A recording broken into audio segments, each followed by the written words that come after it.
오늘 새벽에 함께 볼 말씀 잠언 21장 25절에서 27절까지 말씀 우리 같이 한 목소리로 읽겠습니다. 게으른 자의 욕망이 자기를 죽이나니 이는 자기의 손으로 일하기를 싫어함이니라. 어떤 자는 종일토록 탐하기만 하나 의인은 아끼지 아니하고 베푸느니라. 악인의 재물은 본래 가증하거든 하물며 악한 뜻으로 드리는 것이랴. 아멘. 할렐루야. 오늘 주의전에 나온 여러분들에게 하나님의 사랑과 또 은혜가 가득하기를 소망합니다.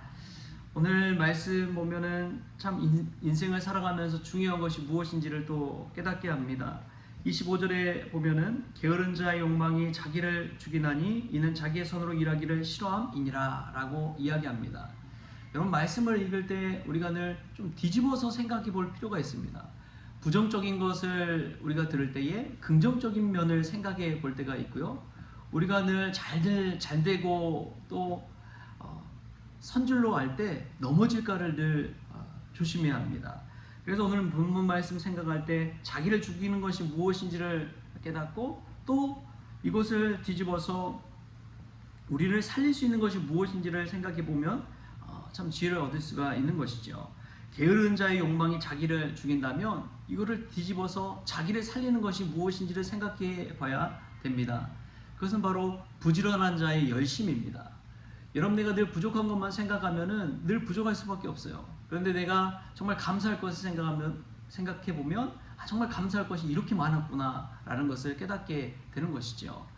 이 부지런한 자의 열심이 자기를 살린다라는 것을 생각해 볼 때 저는 예전에 섬겼던 한신교회 개척했던 이준표 목사님을 생각하게 됩니다.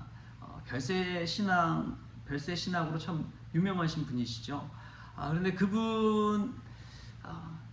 그분의 열심에 관해서 생각해 보면 저와 이제 같이 그 부교육자로 섬겼던 한 목사님이 그런 이야기를 하는 거예요. 그 목사님이 저보다 이제 연배가 좀 더 있는데 그분이 이준표 목사님의 서재를 들어가 볼 때가 있었답니다. 근데 서재를 들어가서 책을 보니까 엄청 많이 꽂혀 있더라는 거예요. 그래서 이 책 뭐 다 읽었겠어. 목사님 이 많은 책 다 읽었겠어 하면서 여기저기서 한 권씩 다 뽑아봤대요. 뽑아서 책을 펼쳐보니까 다 막 밑줄이 그어있고 거기 포스트잇이 붙여가지고 요약을 해놓고 나름대로 생각을 적어놓고 그랬다는 거예요. 막 빼보는 책마다 그런 경험을 하니까 정말 남다른 분은 다르구나. 얼마나 많은 책들을 읽고 얼마나 많이 공부를 하셨나 그것을 깨닫고 참 놀랬다는 것이죠. 열심히 있는 사람은 존 리가 말하는 복리의 효과 같은 것이 있습니다. 그냥 정기 이자가 아니라 복리 효과가 얼마나 큽니까? 하루 이틀 3일 4일이 쌓이면 달라지는 것이죠. 둘 쌓이면 2, 4, 8, 16 하루하루가 다르면 그렇게 쌓이지만 게으른 자는 어떻습니까? 매일매일이 그냥 마이너스라고 생각해 보십시오. 그 차이가 시간이 가면 갈수록 엄청난 차이가 나는 것이죠. 부지런한 자의 열심이 자기를 살린다는 것은 이와 같은 것입니다. 그러니까 오늘 하루 이 기도의 복리의 효과가 붙는다면 우리의 하루하루는 시간이 갈수록 엄청나게 달라진다는 것이죠. 여러분, 이러한 은혜를 깨달을 수 있기를 바랍니다. 오늘 우리가 잠깐 쉬는 그 쉬는 것 같지만 우리가 열심을 낸다면 내일이 또 달라질 줄 믿습니다. 그러한 은혜를 생각해 볼 때 여러분 하루하루가 얼마나 소중한지요. 우리가 기도에 열심을 내고 이 새벽을 깨울 때마다 하나님의 은혜의 복리가 붙는다고 생각해 보십시오. 하루 쉴 수 있나요? 우리가 기도하지 않고는 안 될 줄 믿습니다. 부지런한 자의 열심을 가지고 자기를 살리는 그러한 저와 여러분 될 수 있길 바랍니다. 어떤 한 청년이 유명한 설교 형제 찰스 스펄전 목사님을 찾아와서 물었어요.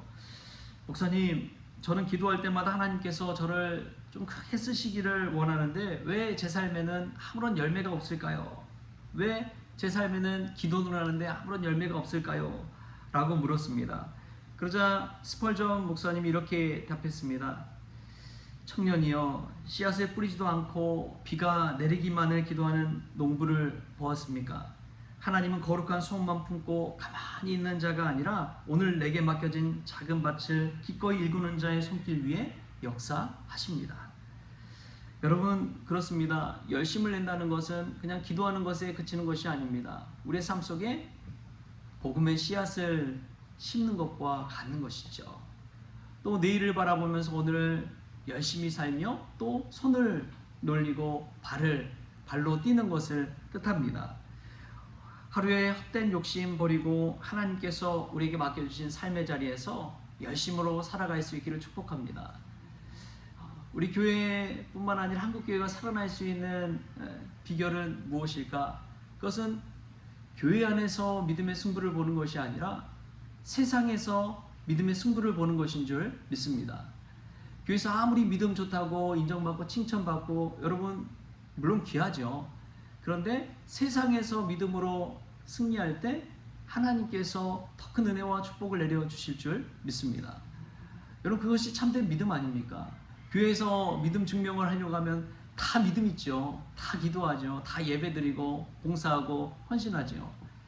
그런데 더 귀한 것은 세상에서 가물어가는 세상에서 믿음으로 살아내는 게 더 큰 은혜인 줄 믿습니다. 그래서 우리가 더 열심을 내야 될 것은 세상에서, 가정에서, 삶의 자리에서 정말 믿음으로 승부를 보는 것입니다. 거기서 결판이 나는 것이죠. 교회 아무리 많이 모여봤자 무슨 소용이 있습니까? 세상을 바꾸지 못한다면. 예수님이 세상이 빛과 소금이 되라고 했는데 교회에서 빛과 소금이 돼서 무슨 소용이 있습니까? 우리가 은혜를 받았다면 은혜와 사명을 가지고 세상에서 믿음의 열심을 내는 그런 저와 여러분이 될 수 있기를 바랍니다. 또 오늘 보면은 26절에 이렇게 말해요. 26절 말씀 같이 한번 읽어보겠습니다. 어떤 자는 종일토록 탐하기만 하나 의인은 아끼지 아니하고 베푸느니라. 아멘. 여러분, 베품과 섬김, 나눔은 얼마나 귀한지 모릅니다. 예수님께서도 이 땅에 오신 이유가 무엇입니까? 섬김을 받으려 한 것이 아니라 섬기기 위해 오셨다고 그랬죠. 이 섬김과 베품은 얼마나 귀한 일인지 모릅니다. 초대교회 성도들 사역을 보면 기록되어져 있는 분들 중에 눈여겨보면 다 자신의 것을 베푸는 이들이 기록되어져 있습니다. 우리가 바나바를 알잖아요. 착하고 성령이 충만한다.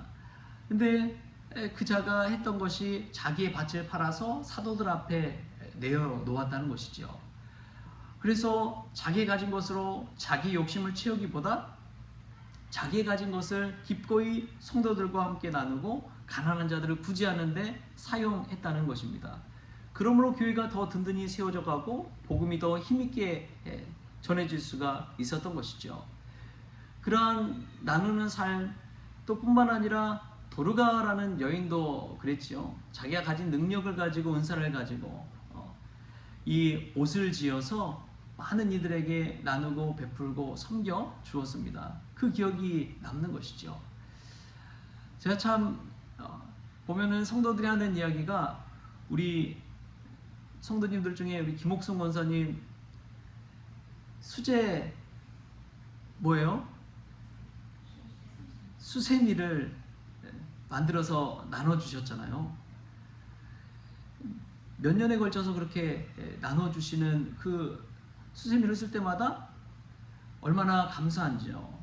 또 그 수세미를 쓸 때마다 그분을 놓고 또 기도하게 되잖아요. 감사의 마음을 품고 나누고 베풀 때 얼마나 큰 은혜가 있는지 모릅니다. 얼마나 서로를 또 생각하고 하나 되게 하는지 모릅니다.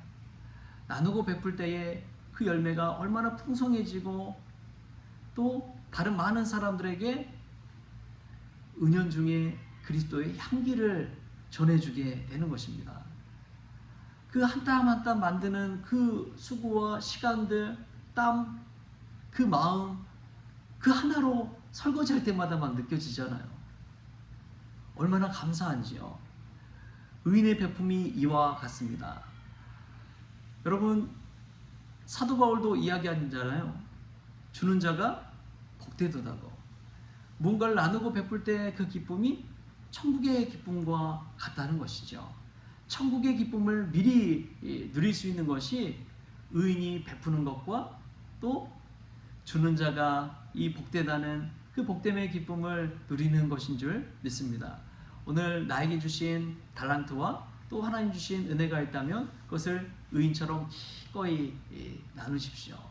악인들은 자기의 배를 채우고 모으기에 급급합니다. 꽉 쥐고 있습니다. 꽉 쥐고 있으니까 하나님이 은혜를 주고 싶어도 받을 수가 없는 거예요. 근데 손을 펴서 나누고 베푸는 자에게 하나님께서 한량없는 은혜를 더 부어주시는 줄 믿습니다. 그 은혜가 있는 거예요. 아우슈비츠에 갇혔던 한 유대인이 경험한 이야기입니다. 그는 평소에 동네에서 의사로 살면서 생명을 살리고 또 자신이 가진 기술을 가지고 많은 이들을 고쳐 주었습니다. 돈이 없는 자들도 고쳐 주었습니다. 그런데 유대인이라고 잡혀서 아우슈비츠에 갇히게 되었는데, 그런데 이 유대인들이 아우슈비츠에 갇혀서 생활하다 보면 매일매일 검사를 받아요. 이 사람이 쓸모가 있는 사람인지 없는 사람인지. 그래서 오른쪽으로 가면은 다음날 생을 부지하는 것이고, 왼쪽으로 가게 되면 가스실로 가는 것입니다. 근데 이 유대인도 이 의사도 그 앞에 착착착 걸어가는데 그 검사하는 사람 목소리가 익숙하더래요. 그래서 들은 목소리인데 가서 보니까 그렇게 그것을 판단하는 사람이 자신이 고쳐주었던 그 사람이었던 것입니다. 그래서 그 사람이 딱 보더니 오른쪽으로 빼줄 뿐만 아니라 나중에 먹을 양식과 또 살 길도 열어 주었다는 것이죠. 여러분, 그와 같습니다. 어느 순간 자신이 베푼 것 같지만 생명의 갈림길, 천국과 지옥이 나눠지는 그 순간 속에서 지극히 작은 자 하나에게 한 것, 어떻게 그 사람에게 베풀었는지를 통해서 천국과 지옥이 갈라질 수가 있다는 것이죠. 할렐루야. 우리가 그것을 생각할 때 베풀고 나누고 섬기고 생명을 살리는 일이 얼마나 귀한지를 깨달을 수 있길 바랍니다. 그래서 지극히 작은 자 하나에게 나누는 그 심령으로 의인의 마음으로 베풀 때에 천국을 소유하는 믿음의 백성이 되는 줄 믿습니다. 그런 은혜가 오늘 저와 여러분에게 있기를 주신 예수님의 이름으로 축원합니다. 기도하시겠습니다. 주신 하나님 감사합니다. 오늘도 게으른 자로서 자기를 죽이는 것이 아니라 부지런한 자의 열심으로 자기를 살리는 인생을 살기를 원합니다. 악인들은 자신의 것을 손에 콕 쥐고 탐하기를 원하지만 의인들은 아끼지 않고 베푸는 것처럼 생명을 살리고 또 섬기고 나누고 베푸는데 열심을 내는 저희들 될 수 있도록 주여 주장하여 주옵소서. 그리하여 지극히 작은 자 나에게 한 것이 곧 나에게 한 것이란 예수님의 말씀 듣고 주님 앞에 섰을 때 오른쪽으로 의인의 자리로 영광의 자리로 구별되는 믿음의 백성들 될 수 있도록 주님께서 주장하여 주옵소서. 감사하며 예수님의 이름으로 기도하옵나이다. 아멘. 우리 주님이 가르치신 기도로 오늘 새벽 기도를 마치겠습니다. 하늘에 계신 우리 아버지여, 이름이 거룩히 여김을 받으시오며 나라가 임하시오며 뜻이 하늘에서 이루어진 것 같이 땅에서도 이루어지이다.